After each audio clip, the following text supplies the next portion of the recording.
Tá, na primeira oportunidade que tiver, a gente vai juntar aqui de uma maneira informal, conversar, cara. Eu quero, ao escutar as ansiedades e angústias de vocês, para a gente vai estar aqui todo dia, praticamente.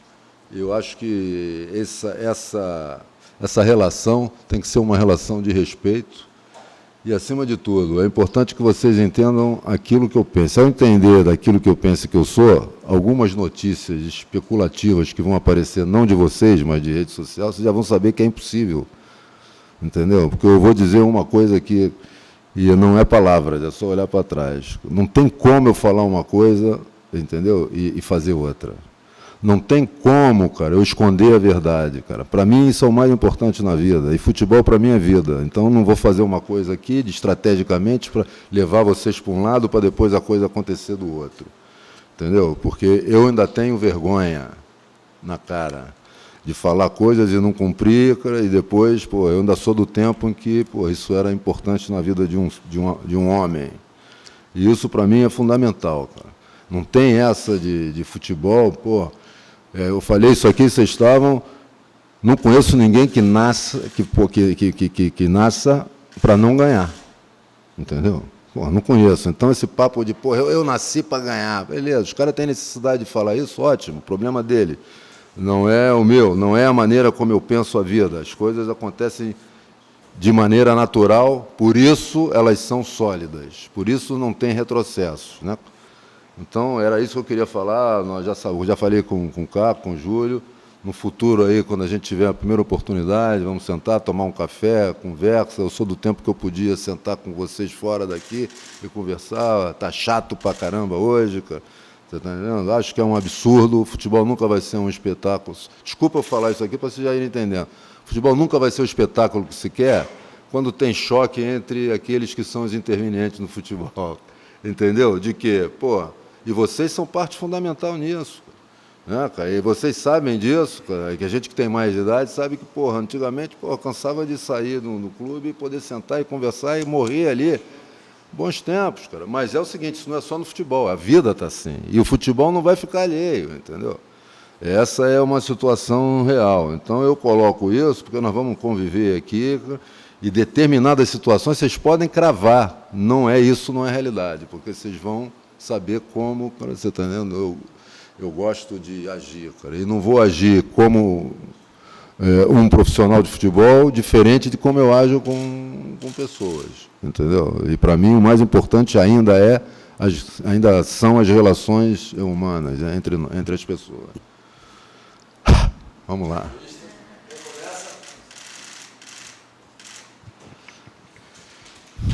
Oi, Paulo. Tudo bem? Tudo. Primeiro prazer em te rever. Prazer é meu. Bom, são 6 treinamentos, né? Você chegou aí com o Renê, pegando aí um novo trabalho de um clube que você conhece bem, e amanhã, por incrível que possa parecer, você já tem um jogo decisivo, onde a vantagem que existia na primeira fase de ser um clube visitante, poder empatar, não vai existir, porque o empate leva a decisão para os pênaltis.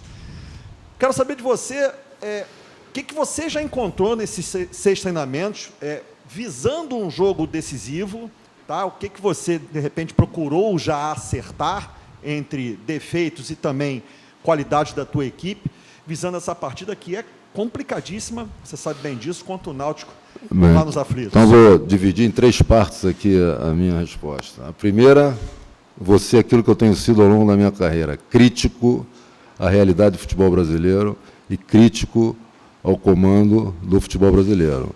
É impensável você começar uma competição tendo 3 alternativas de data.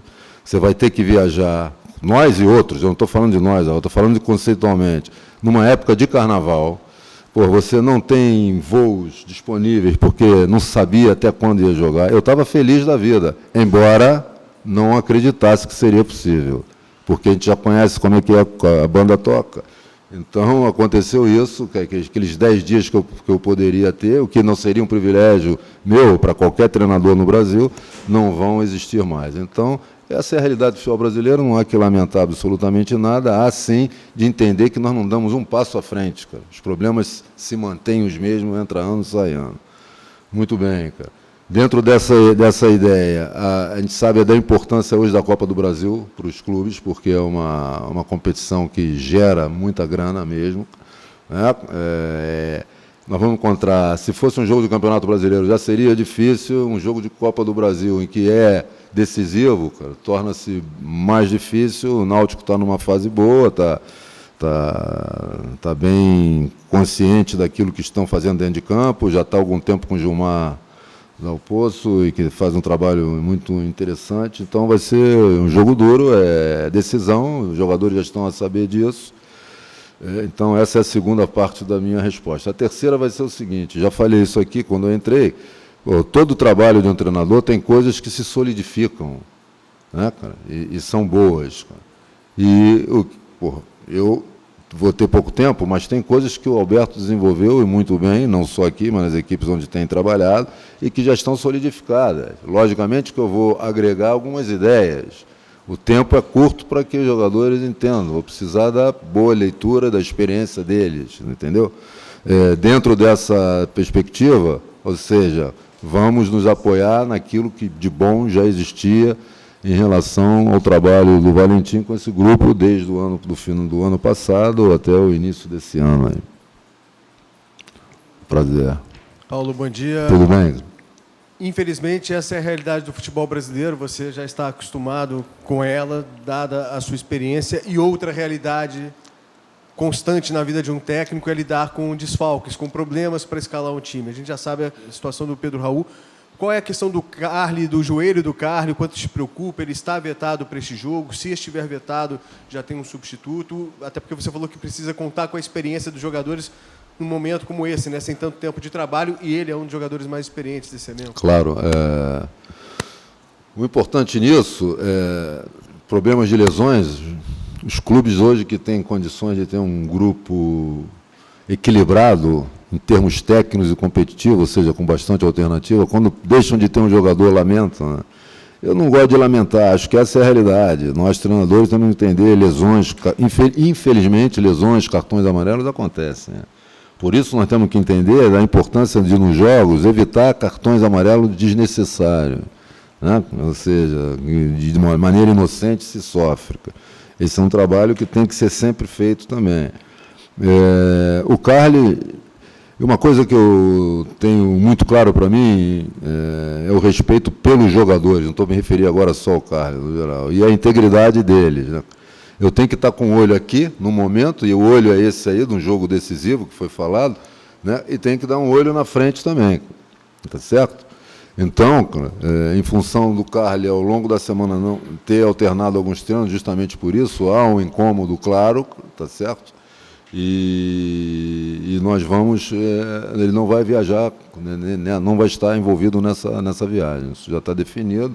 Num papo em conjunto, a minha visão é completamente sistêmica, não é? Então, sento com um jogador, com um corpo médico, né?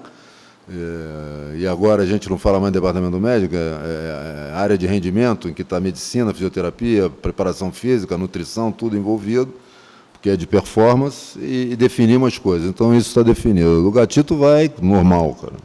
Tá certo? A outra, de repente eu vou antecipar aqui, que vocês vão perguntar, a outra é do Pedro Raul, né?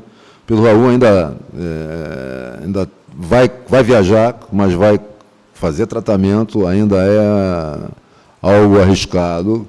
E eu também, de toda maneira, em conversa com o pessoal do rendimento, aí entendemos da importância dele para a equipe, e quando falo para a equipe, é para um jogo importante e decisivo como esse, não tem recuperação em outro jogo, mas também de uma época, né, cara? Numa posição que no mundo é carente e quem tem os bons tem que preservar, né? Então, pode ser que vá, que se estiver bem, se sentindo bem, vamos analisar isso ainda amanhã, porque eu ainda tem 3 sessões de tratamento, por isso vai viajar fazendo tratamento.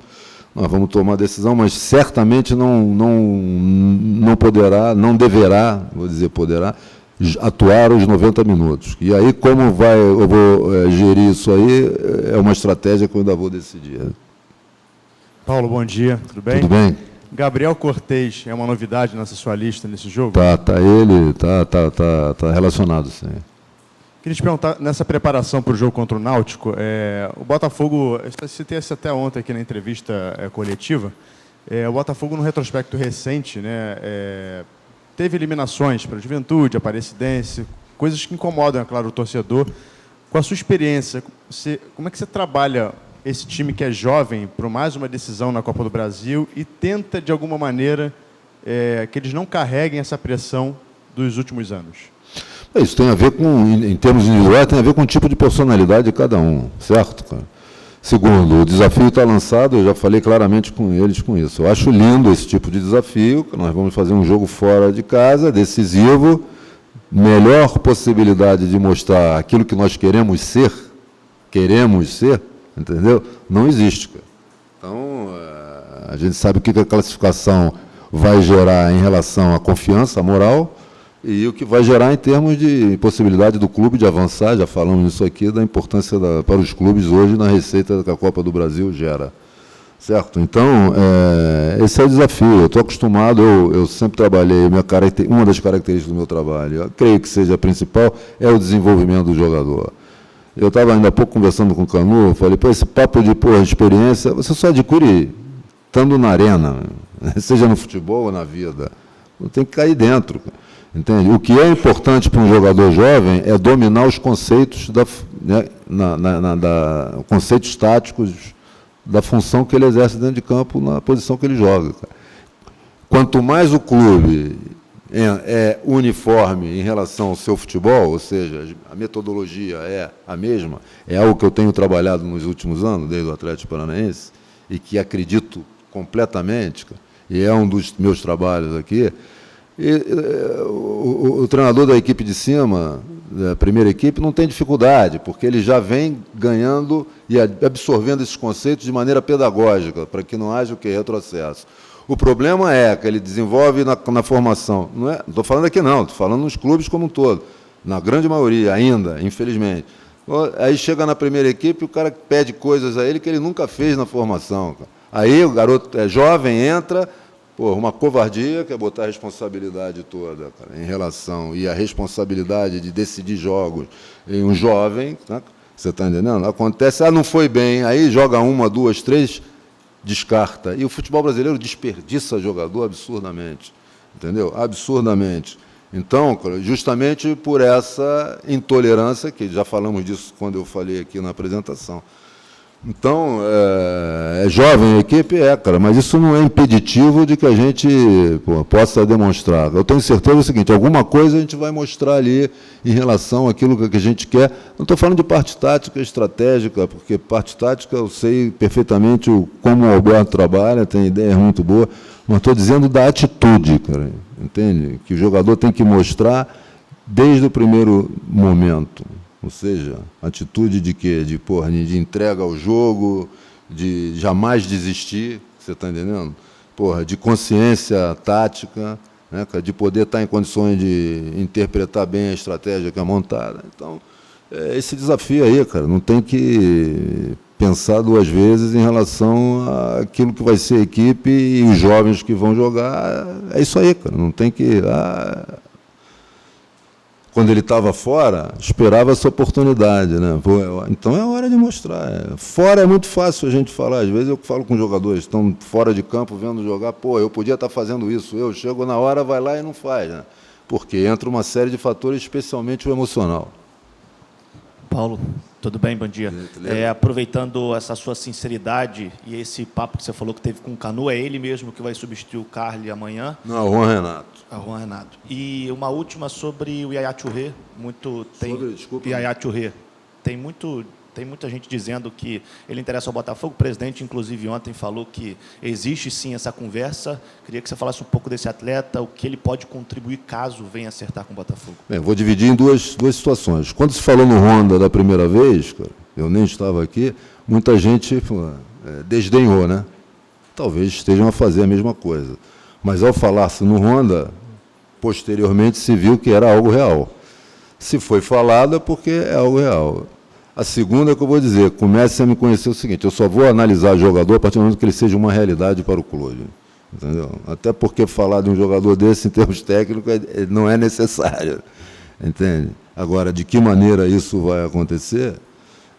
Isso, acho que a direção está trabalhando muito, estou vendo a maneira como está trabalhando, não é só para ir contratar, não, mas é para proporcionar àqueles que aqui estão já, cara, e que já vêm com histórico das dificuldades financeiras, que sintam que realmente a ideia para o ano é mudar. Cara. E isso só é possível com sinais, né? Aquele negócio, pô, eu entrei aqui, cara, eu estou querendo alguma coisa, eu não posso ser preso, aqui que eu digo, desculpa, não é aqui no Botafogo, eu entro numa situação, eu não posso ser a pretensão de achar que nós vamos sair do 8 para o 80, cara. Né, cara? Há um processo. Então, o que eu quero dizer, o que me dá garantia de entender que eu estou sendo persistente e não teimoso? Que a linha que separa a persistência da tenacidade, da resiliência, é muito tênue ali. Para mim, é o seguinte, eu estou sendo persistente quando eu estou vendo que tem sinais positivos. Não me interessa se são do tamanho que eu gostaria, da grandiosidade que eu gostaria, ou na quantidade que eu gostaria. São sinais positivos. Isso demonstra o quê? Uma tendência positiva. Então, é isso que a gente precisa, de sinais positivos para que comece a alterar esse estado de coisa. O que eu quero colocar aqui, que tenho falado muito isso, tem que parar com esse negócio de coitadinho, cara. Pô, o clube tem as dificuldades, já foi falado pelos responsáveis aí, da importância do Botafogo partir para a nova realidade que deseja, mas até lá nós temos que agir, ok, de maneira como se já estivéssemos, porque não pode esperar chegar para depois começar a fazer as coisas. A roda tem que estar já girando. Quando for realidade, maravilha, nós já estamos com procedimentos e práticas que têm a ver com a ideia de um clube ser gerido dessa maneira. Né? Obrigado, gente. Valeu, abraço.